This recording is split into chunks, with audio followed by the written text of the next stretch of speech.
what do you think we can do vis-a-vis the Arab countries to try to come out from this situation? Because with the exception to very few of them, like Jordan, but I mean, in Lebanon, obviously, in no Arab country, we see that in the decades of discussions about that, there was any settlement, any arrival, any welcoming of Palestinians.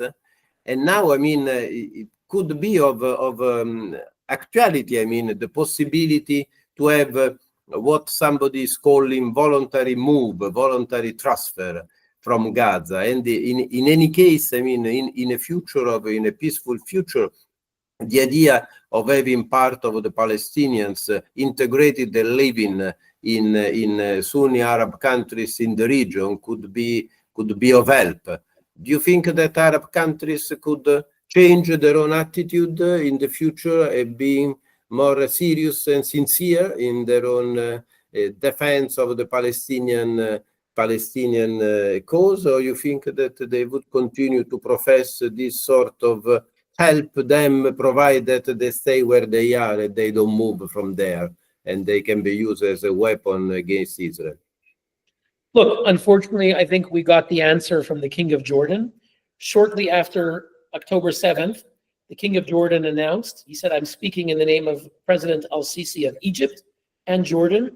He said, because we care about the Palestinian cause, not one Palestinian will be allowed from Gaza to enter Egypt or Jordan, because we care about the Palestinian cause. So sadly, these are some of the leading neighboring countries.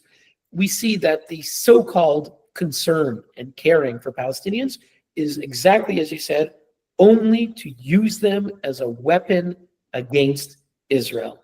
And you mentioned Lebanon. Look, Lebanon does have about 200,000, we don't know exactly, about 200,000 Palestinians, but they suffer terrible discrimination.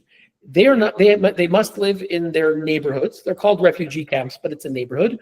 They are not allowed to work in most of the professions, in almost all of the professions. They don't have Lebanese citizenship. They're kept as permanent second-class non-citizens who are not integrated into Lebanon. Jordan is different. Jordan does give those who live there today citizenship, but it tells them you're a citizen and you're a refugee. So you're a citizen of Jordan, but your job is to dismantle Israel and to undo Israel. Sadly, we see Jordan, Egypt, Lebanon, they are locked into this. I don't see any Arab states willing to violate, which for them is sacred dedication to the Palestinian cause, which we need to keep them in a position to be used, as you said, as a weapon against Israel. Sadly, this seems to be still the case. I see. So, I mean,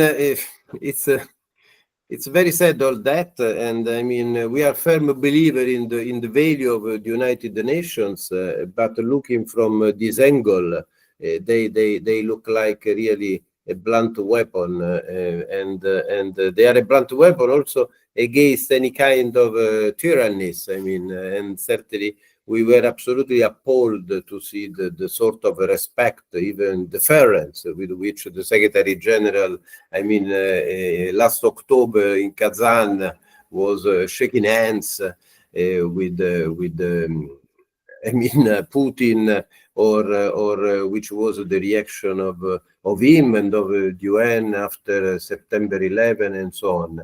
UN Watch is certainly the best placed and the most competent, I mean, to clarify this kind of issue.